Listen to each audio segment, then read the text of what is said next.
Materi pemrograman SQL kali ini adalah fungsi tanggal. Mari kita mulai USM kuliah online.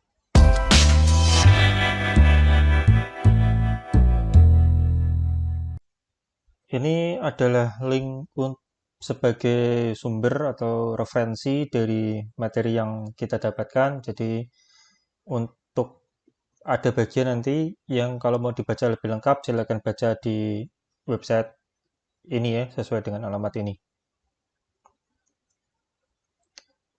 Oke, walaupun kayak ini namanya adalah fungsi tanggal, tetapi sebenarnya nanti yang dibahas adalah tentang date time ya. Jadi tanggal dan time, waktu. Jadi secara keseluruhan waktu secara umum. Kenapa date time ini dipelajari secara khusus? Karena ada beberapa isu di sana ya, ada beberapa kesulitan atau masalah yang ada di sana. Yang pertama adalah soal menghitung atau mencari waktu secara parsial. Waktu parsial ini maksudnya adalah misalnya ini tahun berapa gitu ya, hanya tahun saja, lalu hanya jam saja, atau hanya apa misalnya tanggal saja, jadi tanggal 5, tanggal 6, tanggal 7, atau bulan saja. Itu bisa cukup menyulitkan ya karena cara komputer bekerja dengan waktu itu ada standar tertentu yang sebenarnya tidak dilakukan oleh manusia. Jadi untuk mencari nilai parsialnya itu kadang cukup susah.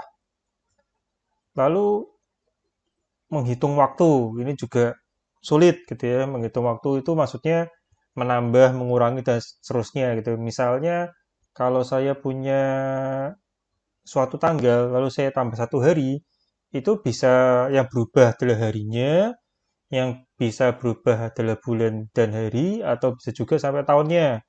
Misalnya kalau saya punya tanggal 1 Januari 2021, saya tambah 1 hari, jangan jadi tanggal 2 Januari 2021. Jadi yang berubah hanya tanggalnya, harinya gitu ya. Tapi kalau misalnya ini adalah 31 Desember 2020, saya tambah 1 hari, maka dia akan jadi 1 Januari 2021. Semua berubah mulai dari eh, hari, bulan, dan tahun itu berubah semua gitu ya. Jadi itu cukup menyulitkan untuk tahu sebenarnya kalau saya mau menambah 1 hari itu yang akan berubah apa saja. Itu baru hari. Kita tidak masih belum menghitung untuk bagian misalnya jam dan seterusnya. Itu kan jauh lebih rumit. Apalagi nanti kalau menambah itu masih menurut saya pribadi masih cukup baik, cukup mudah. Menghitung selisih itu juga lebih sulit lagi gitu ya. Tanggal sekian sampai tanggal sekian itu berapa hari itu lebih sulit lagi untuk dihitung. Jadi itu yang isu tentang perhitungan waktu, lalu juga nanti implementasi dan interoperability gitu ya. Jadi maksudnya adalah seperti ini. Jadi bahwa komputer menghitung dengan cara-cara tertentu, sebuah sistem menghitung dengan cara-cara tertentu. Di sini maksudnya sistem adalah misalnya MySQL itu punya perhitungannya sendiri. Lalu misalnya kalau Anda menggunakan Oracle, Oracle punya perhitungannya sendiri. eh, Java, ya bahasa pemrograman itu nanti punya perhitungannya sendiri. PHP punya perhitungannya sendiri. Yang nanti karena data ini akan saling dikomunikasikan, itu nanti bisa menjadi masalah di interoperability. Misalnya nanti waktu nol itu belum tentu didukung oleh uh, database-nya atau bahasa pemrogramannya. Lalu bagaimana jika saya menyimpan di waktu nol? Jadi waktu nol itu artinya tanggal nol, bulan nol, tahun nol, jamnya nol, jadi 0000 itu belum tentu didukung oleh bahasa pemrogramannya. Lalu bagaimana kalau saya mau ngosongkan gitu ya? Apakah saya harus isi null atau bagaimana? Lalu misalnya kayak Linux itu epohnya sekitar tahun 1970 kalau saya nggak salah ingat. Jadi dia tahun 0 itu ada tapi di tahun 1970 ya. itu tidak bisa lebih kecil dari itu tahunnya. Jadi itu contoh-contoh bahwa berbeda implementasi dan nanti karena database itu kan tidak akan berdiri sendiri, tapi dia akan digabungkan dengan bahasa pemrograman, maka dia akan bisa menjadi masalah.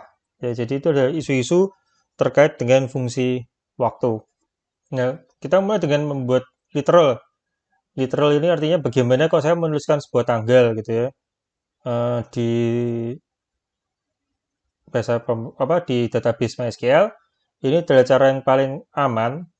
Jadi kalau kita mau menulis 1 Maret 2021, kita tuliskan seperti ini 2021 strip 3 strip 1. Ya boleh aja strip 03 strip 01, tapi ditulis seperti itu lalu diapit dengan tanda petik. Jadi dianggap seperti string. Ini adalah cara yang paling aman untuk membuat literal eh, date atau lebih tepatnya date time ya.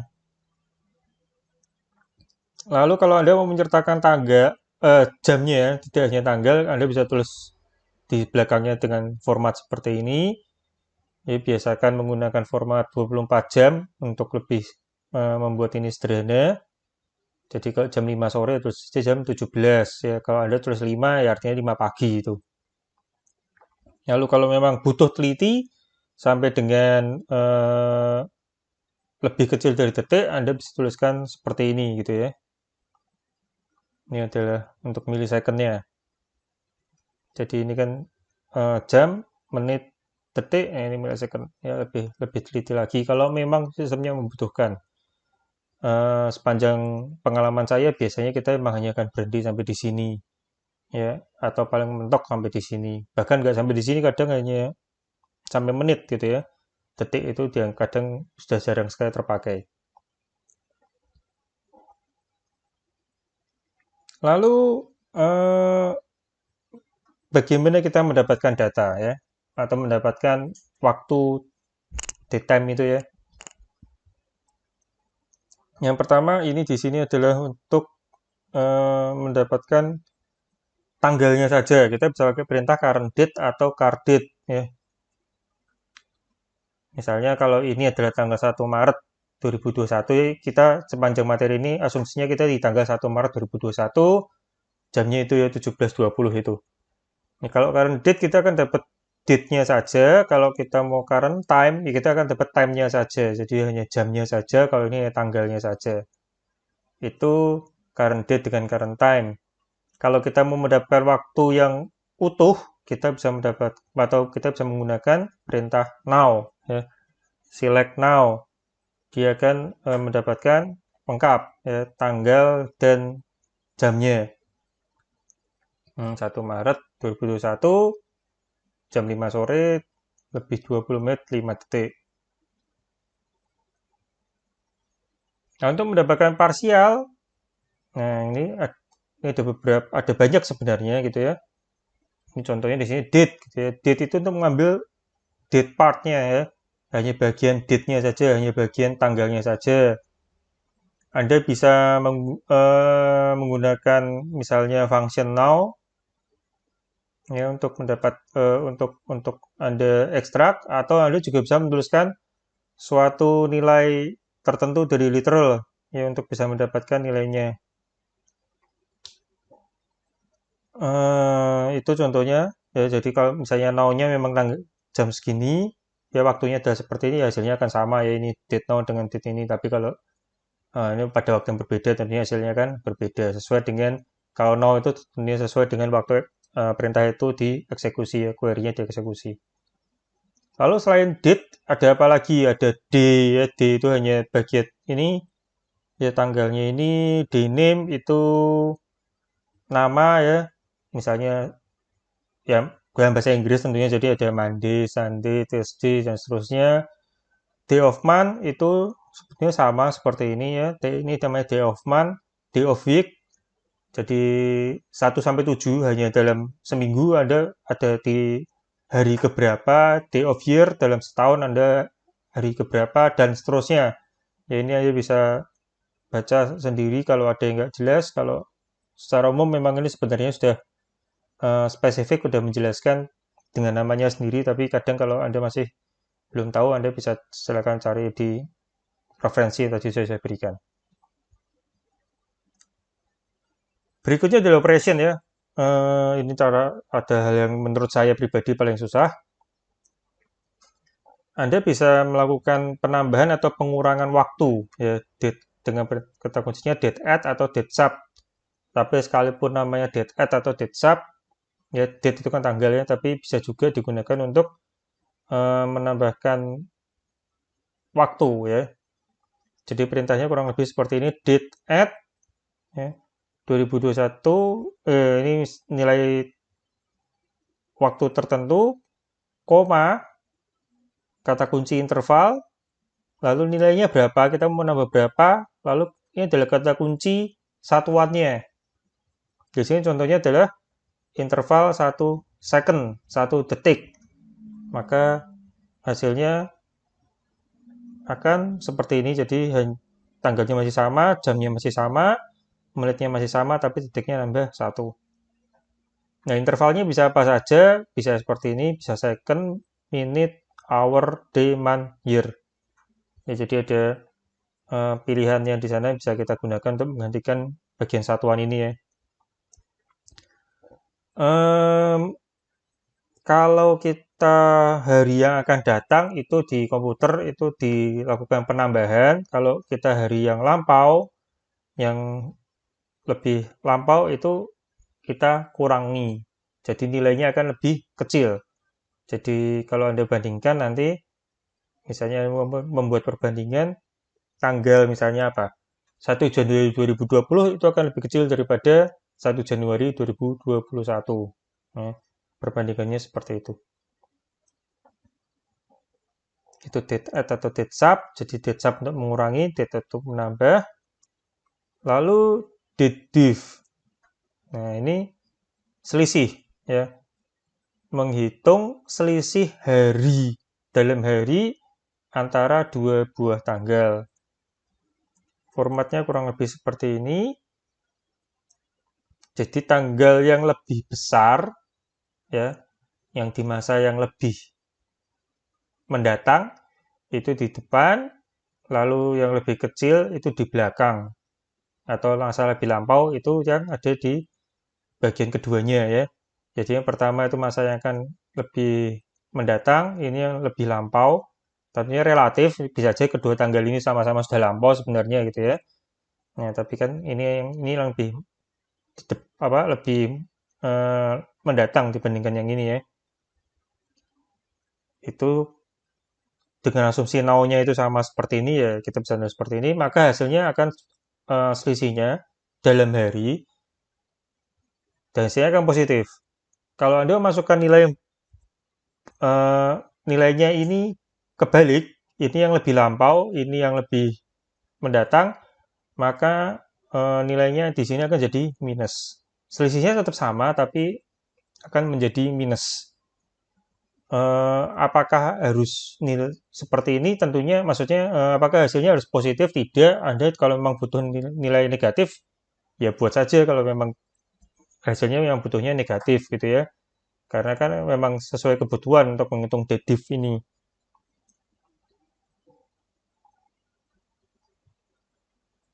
Lalu yang terakhir yang sebenarnya tidak terlalu disarankan untuk dilakukan pada database-nya, di query database, karena ini sebenarnya lebih disarankan dilakukan pada bahasa pemrograman, ya di interface nanti. Tetapi kalau memang kepepet butuh, ya kita bisa aja menggunakan ini ya. Ini adalah date format ya, memformat tanggal.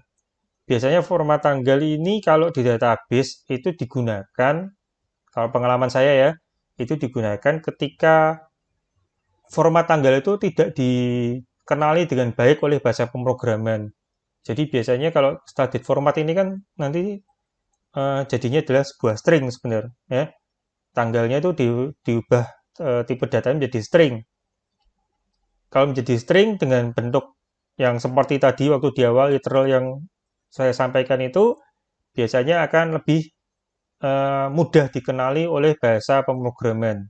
Ya dari sisi pemrogramannya nanti akan lebih mudah mengenali string literal ketimbang tipe data datetime yang kadang ya tidak selalu memang, tapi kadang akan bermasalah. Contohnya adalah seperti ini ya, date format, date underscore format, lalu ini tanggalnya sendiri, datetime-nya sendiri. Lalu di sini adalah format yang mau kita lakukan ya. Persen Y, persen M, persen D itu artinya ini bagian tanggalnya, saya mau menampilkan tanggalnya, diikuti dengan tanda strip, lalu saya menampilkan bulannya, strip, lalu menampilkan harinya. Dengan cara seperti ini nanti hasilnya kan seperti ini ya. 2021, persen Y, persen M, 03, dan persen D-nya 01. Jadi bukan 3 strip 1, tapi 03 strip 01. Yang perlu diperhatikan bahwa date format ini, bagian formatnya, formaternya ini, itu case sensitif. Jadi kalau Anda menulis Y besar, dia akan munculnya 2021, ya, tahun 2021 akan muncul dengan tulisan 2021, tapi kalau Anda tulis dengan persen Y kecil, dia akan muncul hanya 21, hanya 2 digit saja yang muncul. M ini juga sama, misalnya M kecil itu akan muncul 03, tetapi kalau kita menulis M besar, kita akan mendapatkan tulisan March. Ya, jadi namanya. Ya, ini banyak sekali ya nilai-nilai ini yang kalau memang mau dipelajari ini banyak sekali. Silakan lihat pada eh, referensi ya. Yang tadi di awal, link itu silakan dibaca-baca kalau memang mau tahu lebih lengkap atau misalnya suatu ketika Anda mau tahu atau apa, Anda membutuhkan format-format tertentu, tanggal-tanggal tertentu tampilkan dengan cara tertentu, silakan cari di referensi tersebut. Itu untuk date function atau fungsi tanggal yang gunanya untuk memformat tidak hanya date tapi juga time. Sekian materi kali ini, saya Victor Utomo, terima kasih.